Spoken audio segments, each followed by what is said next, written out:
You're sitting in your car after another appointment, another prescription for the pill, maybe another suggestion to lose some weight, to eat less, move more. You've done everything they've asked. You cut your carbs, you track your cycle, you spent hundreds on medication, and you're still losing your hair, you're still skipping periods, you're still gaining weight. If your friend's PCOS protocol worked and yours didn't, it's not because you lack willpower. It's because you are treating a completely different disease under the exact same name. And today I'm going to show you exactly what's been missed. Hi, I'm Laura, certified integrative health coach and drugless practitioner. 3 in 4 women are doing all the right things for PCOS and still getting nowhere.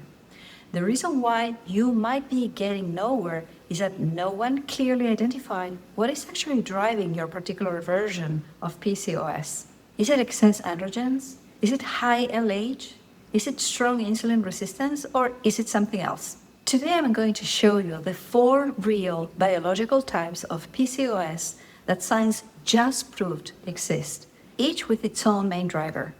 By the end of this video, you'll know how to figure out yours, and for the first time, what you do next will actually fit you. Doctors usually diagnose PCOS using the Rotterdam criteria. It's basically a checklist. And if you have 2 out of 3 signs, irregular periods, high male hormones, or lots of small cysts on the ovaries, you get the label PCOS. That checklist is useful for diagnosis, but it was never designed as a treatment plan. So what does the standard treatment usually look like? According to the 2023 international guideline most doctors follow, the approach is mostly the same for every woman. Birth control pill to regulate cycles and lower androgens, metformin for insulin resistance, general advice to eat less and move more, and sometimes letrozole or clomid if trying to conceive. One basic plan given to almost every woman. But in 2025, a major study published in Nature Medicine looked at nearly 12,000 women across 5 countries and found something game-changing. The researchers found 4 completely different biological patterns inside PCOS. No small differences, but 4 different main drivers, each with its own hormone fingerprints, risks, and needs. And each group makes up roughly 25% of women. That means 3 out of 4 women are probably receiving a treatment that was designed for someone else's type of PCOS. The women who finally see real lasting improvements are using an integrative approach that looks at actual drivers plus 5 key areas: blood sugar and insulin management, estrogen and progesterone balance, liver and gut health, the nervous system and stress, and daily light and sleep rhythms. The 2025 Nature Medicine study finally gave scientific confirmation to what very few doctors were saying clinically. We'll see more of that later. Here's why I'm connecting each hormonal type to a classical constitutional body type: fire, air, water, or earth. These ancient systems describe how different bodies generate heat, communicate, accumulate or clear fluids, and build structure. When we match the modern hormonal pattern from this 2025 study with its corresponding constitutional type, we gain powerful practical tools to support your healing journey. And this includes the right kinds of food, daily rhythms, movement styles, herbs, and mind-body practices that support that specific terrain.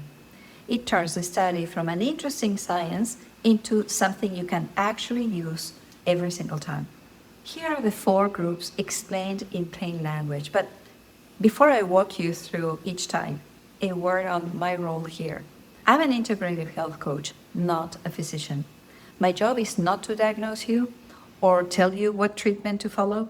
That conversation belongs with your doctor. What I can do is give you the framework and the questions so that conversation is actually useful.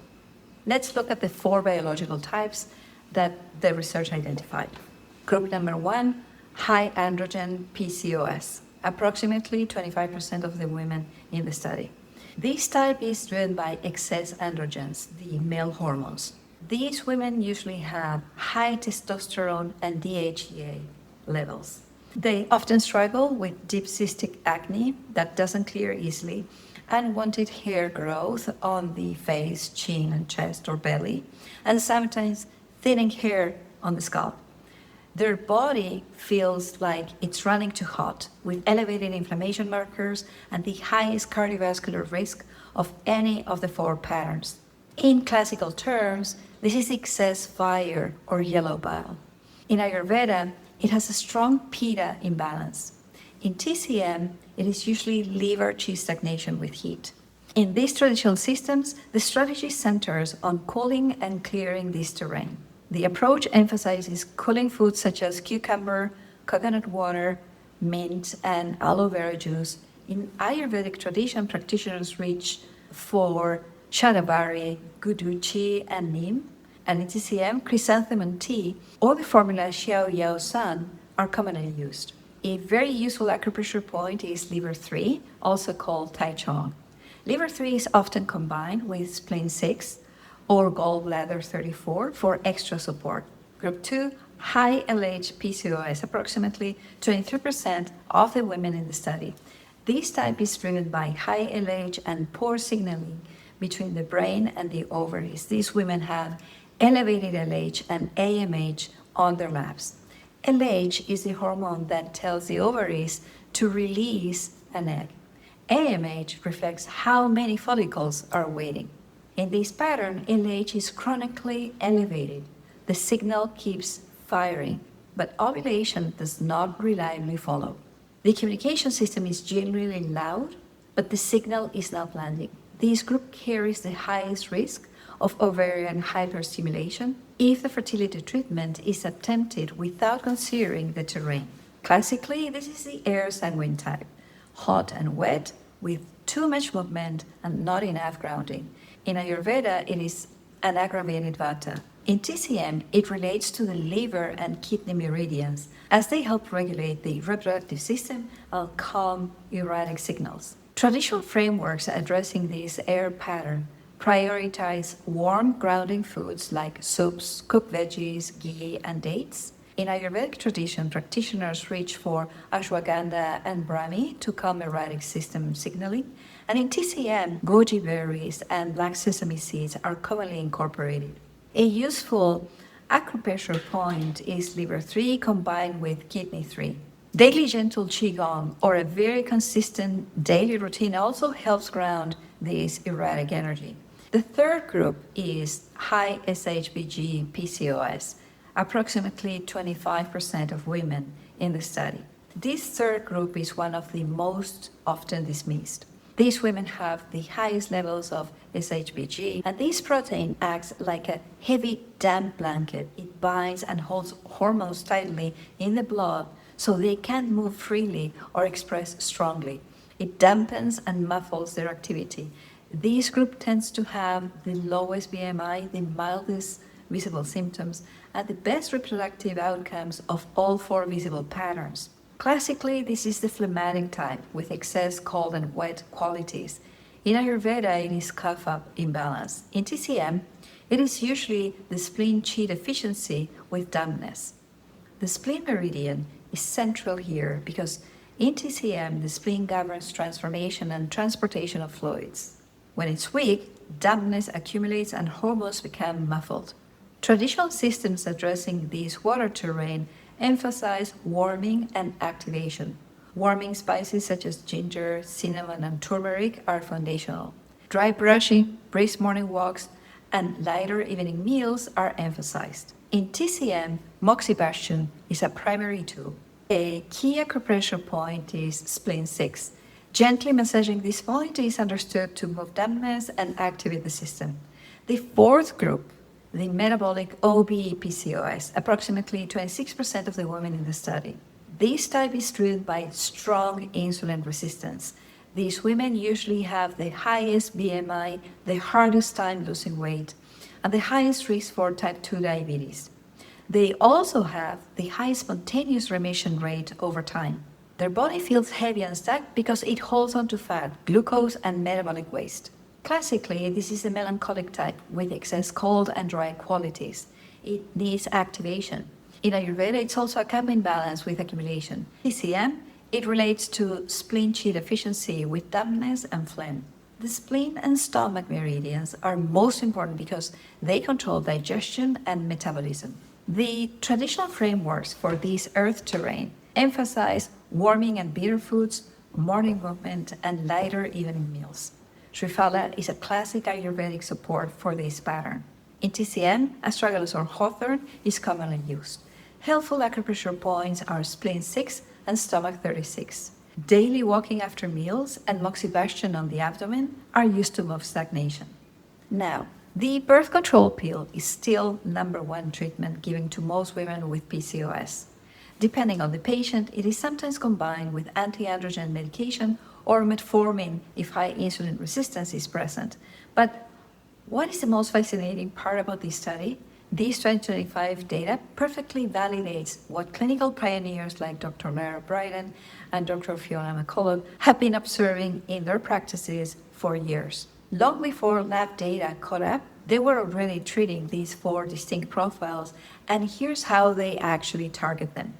For the high androgen inflammatory or androgenic PCOS group, instead of just suppressing with the pill, the focus is on lowering inflammation and supporting natural progesterone.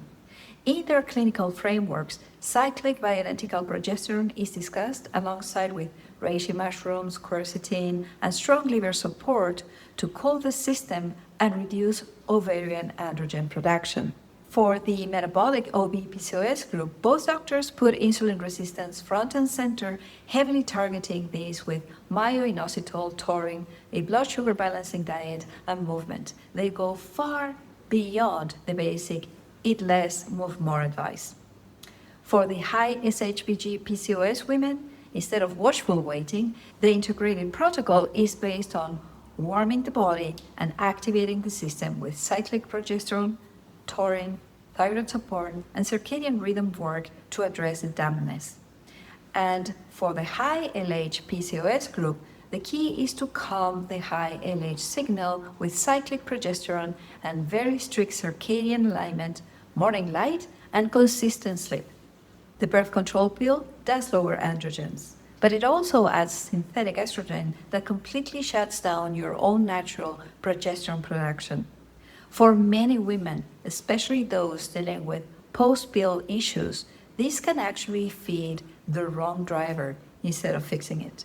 As a health coach, I help my clients become more informed so you can have a better conversation with your healthcare provider. Here are some powerful questions worth asking your doctor at your next appointment. Which of the 4 subtypes do I fit into? High androgen, metabolic, high SHBG, or high LH? What seems to be the main driver in my case?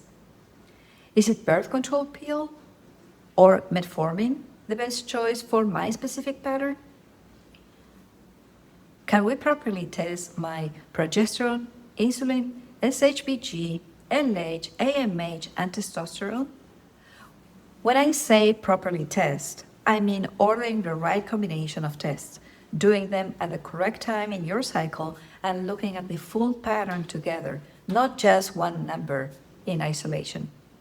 So to recap, these groups were discovered precisely because of these measurable biochemical differences. So labs do help distinguish them if the right tests are ordered, done in the right time in the cycle, and understood as a full pattern, not just your androgens are high, here's the pill.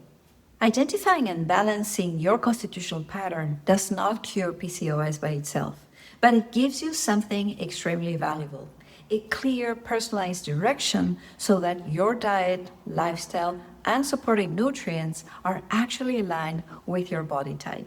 If you're curious about yours, the link is in the description.